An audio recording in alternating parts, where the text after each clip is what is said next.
Estás escuchando un devocional del reto Mujer Verdadera 365, Nuevo Testamento y Salmos. Día 217. Segunda a los Corintios, capítulo 6. Escrito por Susana Decano, leído por Carmen Espaillat de Morillo. Seguimos aprendiendo verdades profundas, porque Pablo nos enseña que el Evangelio produce una vida apartada para Dios, marcada por perseverancia, santidad y una identidad como pueblo donde Dios habita. Es decir, el ministerio auténtico refleja la vida de Cristo y llama a un pueblo santo apartado para Dios. Y esto lo veremos en el sufrimiento ministerial, en la perseverancia, en la santidad y en el llamado a no estar en yugo desigual. No reciban la gracia en vano. Este capítulo es como un punto y seguido del capítulo 5, porque inicia con la conjunción y. Luego de que Pablo les escribe sobre su papel como ministros de reconciliación, les llama la atención exclamando: reconcíliense con Dios. ¿Por qué? Porque al que no conoció pecado, lo hizo pecado por nosotros, para que fuéramos hechos justicia delante de Dios en él. Por Cristo podemos ser embajadores de la reconciliación. Entonces Pablo continúa diciendo: y como colaboradores con Él, también les exhortamos a no recibir en vano la gracia de Dios. Colaboradores es un sinónimo de embajadores. Pablo y Timoteo, al igual que ellos y nosotras, somos colaboradores en la obra de Dios. Por eso nos exhortamos unos a otros para que no nos apartemos de la gracia que hemos recibido. Y para afirmar esto, Pablo cita a Isaías en el capítulo 49, versículo 8, utilizándolo de la misma manera que Isaías lo usó, para llamar a sus oyentes a la fe y al arrepentimiento, pues no hay mejor momento para recibir el Evangelio que ahora mismo. La urgencia es hoy, tanto para que lo proclamemos como para recibirlo. El camino de regreso a Dios por la fe en Jesús está aún abierto, porque el Señor dice que en su tiempo escuchó, porque el tiempo es propicio. ¿Y qué es propicio? Significa que algo es favorable, adecuado, o que reúne las condiciones ideales para que suceda un fin determinado. Y nuestro fin es estar en Cristo y vivir para Él. ¿Estás anunciando las buenas nuevas? ¿Estas buenas nuevas son suficientes para ti de manera que vivas para Él? Autenticidad del ministerio.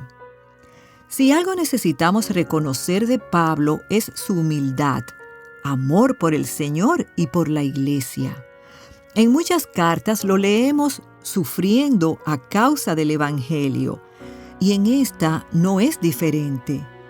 Su sufrimiento apostólico es aprobación en el reino de Dios, porque Pablo no busca la gloria humana, sino ser fiel en medio de su debilidad. Ellos, Pablo y Timoteo, no quieren ser de tropiezo como los falsos maestros. Su interés es que el ministerio no sea desacreditado, porque ellos son, como vimos antes, representantes del Señor. Por eso, y aquí vemos otra vez este concepto, en todo nos recomendamos a nosotros mismos como ministros de Dios. Pero ¿en qué se diferencia el ministerio que Pablo les está enseñando con palabras y hechos del ministerio de otros? La diferencia es que no es en sus fuerzas, ni en condiciones favorables, ni en plataformas glamorosas. Es en la debilidad y el sufrimiento donde la fidelidad rebosa. Pablo dice que es en mucha perseverancia, en aflicciones, en privaciones, en angustias, en azotes, en cárceles, en tumultos, en trabajos, en desvelos, en ayunos, en pureza, en conocimiento, con paciencia, con bondad, en el Espíritu Santo, con amor sincero, en la palabra de verdad, en el poder de Dios, por armas de justicia para la derecha y para la izquierda, en honra y en deshonra, en mala fama y en buena fama, como impostores, pero veraces. ¡Wow! Si te dijeran que ese es el ministerio al que Dios te ha llamado, ¿responderías con un casi inmediato sí? Esta es una de las más hermosas paradojas del cristianismo, pero que a su vez es lo que da autenticidad al mismo. ¿Por qué? Porque refleja la vida de Jesús. Él es el modelo de sufrimiento, que claramente dijo que también sus discípulos vivirían y por ende nosotras. Pablo aceptaba que cuestionaran su apostolado, pero no por él y su reputación, sino por la causa de que ellos no se desviaran de la gracia que Dios les ha dado en Cristo Jesús. Nuestra labor como siervas de Cristo no es glamorosa y muchas veces conlleva luchas y sufrimiento, pero Pablo anima a los corintios y les recuerda que la vida cristiana es paradójica. Los cristianos son desconocidos por el mundo, pero conocidos por Dios. Mueren por Cristo, pero vivirán eternamente con Él. Son castigados y azotados, pero Dios los mantiene con vida. En medio de las tristezas están gozosos. Son pobres, pero enriquecen a muchos con el tesoro del Evangelio.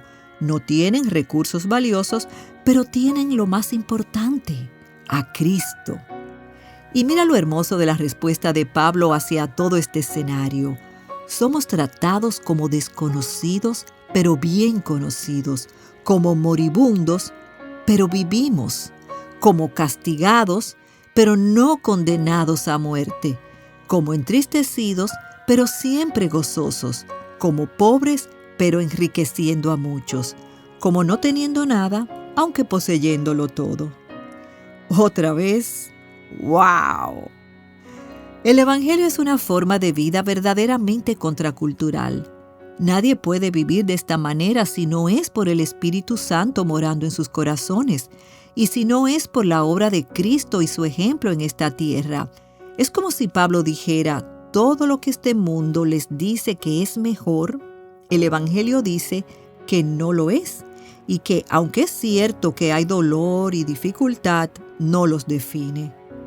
Nosotras podemos estar gozosas en medio del rechazo por ser cristianas, en medio de la injuria, de la pobreza o necesidad, porque somos más que bendecidas en Cristo. El amor de Pablo.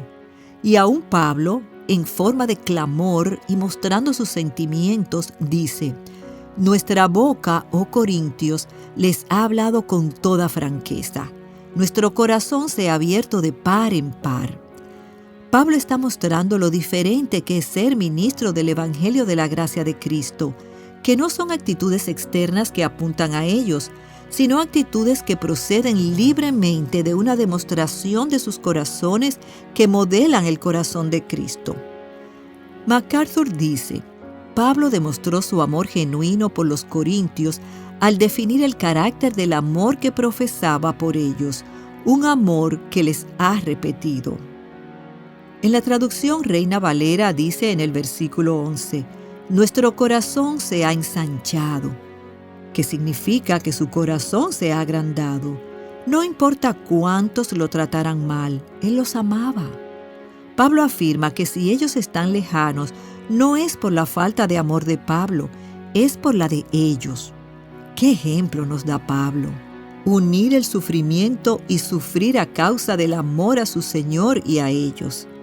Este capítulo nos ayuda a realizarnos una radiografía a nuestro corazón en cómo estamos amando a otros mientras los exhortamos a que regresen al camino del Señor.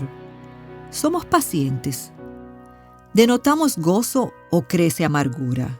¿Amamos a otros porque nos aman y afirman?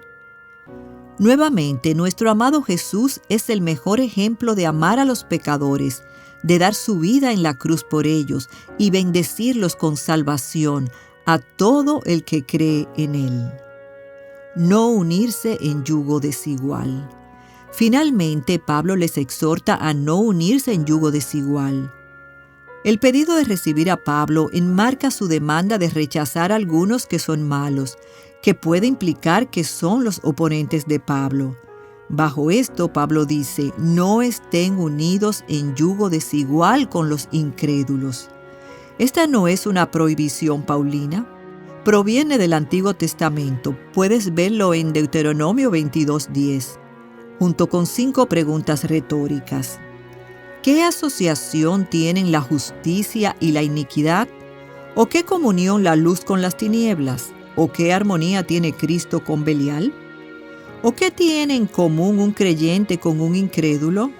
¿O qué acuerdo tiene el templo de Dios con los ídolos? La respuesta es ninguna. Ni los matrimonios mixtos ni las alianzas con incrédulos traerán algo bueno. Esto era importante tenerlo en mente por los falsos maestros y la idolatría pagana que los rodeaba. No significa que nosotras como creyentes no nos relacionemos con no creyentes, porque ¿cómo los evangelizaremos? Más bien es realizar negocios y alianzas con ellos, porque un creyente busca la gloria de Dios y el otro no, y a la larga esto traerá problemas. Y Pablo les recuerda no solo palabras del Antiguo Testamento, vean Levítico 26:12, acerca de quién es Dios y lo que ha dicho, sino que les recuerda su identidad. Son el pueblo de Dios, son el templo del Dios viviente. Por lo tanto, existe incompatibilidad espiritual con el sistema del mundo. No nos aislamos, pero sí buscamos discernimiento y sabiduría en nuestras relaciones. El ministerio auténtico refleja la vida de Cristo y llama a un pueblo santo apartado para Dios. La santidad no es externa, es una postura del corazón que reconoce que Dios habita en él. Somos del Señor, que es santo. Por lo tanto, nosotras vivimos en santidad, ya que así nos ha vestido Cristo, como dice Efesios 4:24. Ese recordatorio de la promesa de Dios dada en el Antiguo Testamento es una realidad para nosotras hoy por Cristo. El Espíritu Santo nos habita, su presencia está en nosotras. Dios consagró a su pueblo para sí mismo. El contexto de Isaías 52:11, citado en el versículo 17, se refiere a cuando Dios saca a su pueblo del cautiverio en Babilonia y lo restaura, a hijos e hijas que conforman su pueblo. Nosotras, por la fe en Jesús, somos parte de este pueblo que Él conformó. Las implicaciones de ser de Dios son claramente mostradas por Pablo alrededor de la santidad, en vivir vidas piadosas que representan a Cristo y dependen de Él. Para meditar, la gracia debía motivar a los corintios y nos debe mover a nosotras hoy a vivir vidas santas, vidas que temen a Dios y persiguen la santidad. Vivir sin hacer yugos desiguales con los no creyentes. Estas alianzas pueden incluir el matrimonio, las asociaciones comerciales y de negocios e incluso las relaciones sociales en algunos casos. Vivir de manera que no sea motivo de tropiezo a otros que nos observan. Vivir con perseverancia en medio de la aflicción y soportar las dificultades que llegan cuando se lleva el mensaje del Evangelio, tal y como hicieron los apóstoles. Ellos fueron encarcelados, azotados y tratados injustamente, mientras eran movidos por amor sincero hacia aquellos que necesitaban el mensaje no adulterado del Evangelio. ¿Qué te motiva a ti a servir y obedecer a Cristo cuando tus circunstancias son difíciles?